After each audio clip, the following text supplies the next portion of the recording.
We're talking about 4 toxic patterns that destroy love. And in the last lesson, I talked about escalation.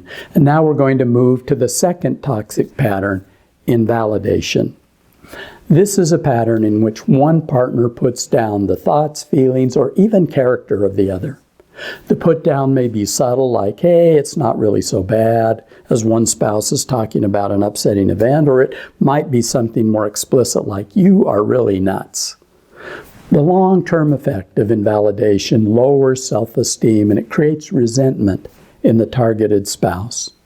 Invalidation can take a lot of different forms. It might be criticism, sarcasm, contempt, name-calling, nonverbal looks of disgust, even ignoring one another.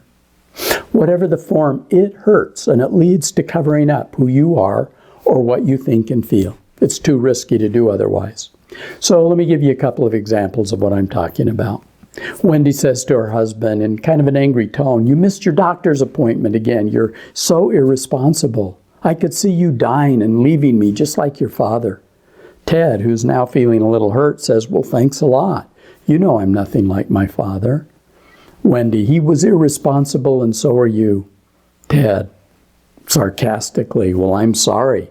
I forgot my good fortune to be married to such a paragon of responsibility. You can't even keep your purse organized." Wendy, "Well, at least I'm not so obsessive about stupid little things." Ted, "You're so arrogant." Well, this is pretty obvious invalidation by both spouses. You can feel their contempt as their argument settles into an attack of one another's character, and even slips into the first pattern of escalation. Here's another, more subtle form of invalidation. Maria's tearing up, and she says, "You know, I'm really frustrated by the hatchet job Bob did on my evaluation at work." Hector, "I don't think it was all that critical. I'd be happy to have an evaluation like that from my boss." Maria, with a sigh and beginning to turn away, "You don't get it. It upset me." Hector, "Yeah, I see that, but I still think you're overreacting." Well, this is clearly a more subtle form of invalidation. Instead of really listening with empathy, Hector discounted what Maria was feeling. He might think he's helping and cheering her up with a message like, "It's not so bad." But Maria is feeling bad because her husband has told her that what she feels isn't valid. Well, I find this kind of invalidation to be very, very common in relationships. Not out of bad intent, but couples often dismiss or put down the feelings of their spouse, usually because they're threatened by what they're hearing, or they don't want to make things worse. You know, they really do want to make things better, and they don't know a better way to respond. The problem with invalidation is that it prevents closeness and intimacy.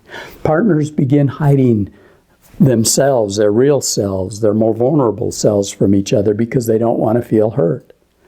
Well, the authors of PrEP state that invalidation is one of the best predictors of relationship happiness. It's highly toxic to your relationship. The way to prevent invalidation is to show respect and acknowledge your partner's feelings or point of view. It comes as we learn to listen, to really hear one another without thinking that we have to agree with them or solve their problems. It's simply granting space for another to be who they are, where they are at this moment in time. Learning to validate is a powerful skill, which I'll introduce as part of listening, part of communication coming up in a later part of the program. Here are some examples of validation rather than invalidation. Wendy says, and she's very angry, "I'm really mad that you missed the doctor's appointment again. I worry about you being around with me in the future." Ted, instead of being defensive, says, "Oh, it really upset you, didn't it?" Wendy, "You bet. I want to know that you're going to be here for me. And when you miss an appointment, I'm anxious. I worry about us, our future." Ted, "I understand why it would make you worried when I don't take care of myself." Now let's go back to Maria and Hector. Maria says with a tear, "You know, I'm really frustrated by the hatchet job Bob did on my evaluation at work." Hector said, "That must really tick you off." Maria, "Yeah, it does. And I also get worried about whether I'll be able to keep this job." Hector, I didn't know you were so worried about losing the job. Tell me more about how you're feeling. We'll notice what a different response from Hector. Can you see how his response builds trust and unity and goodwill in the relationship? It can seem like a little thing, but it's really big. Well, let's move on to the third toxic pattern in the next lesson.